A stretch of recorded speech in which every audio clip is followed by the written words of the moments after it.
নমস্কার বন্ধুরা, আজকে আমি বানাবো চিংড়ি মাছের যে মাথাগুলো যে থাকে এটা শিলে বেটে বড়া করে দেখাচ্ছি। আর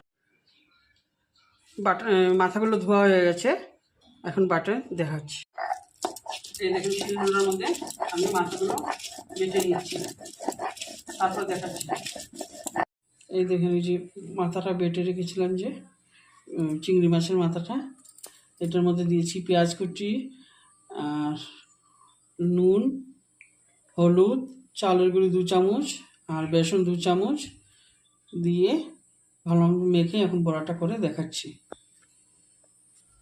আর ঝালের জন্য একটু লঙ্কার গুঁড়া দিয়ে দিচ্ছি। এখন ভালো মতো মেখে তারপর বড়া বানিয়ে নেব।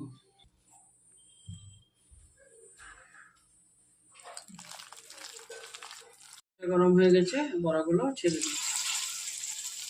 চ্যাপটা চ্যাপটা করে বড়া ছেড়ে এখন লাল লাল করে ভেজে দেখাচ্ছি। লাল করে ভেজে নেব, তারপরে এই পিঠ হয়ে গেলে ওই পিঠ উঠিয়ে নেব। হয়ে গেছে, এখন নামিয়ে নিচ্ছি।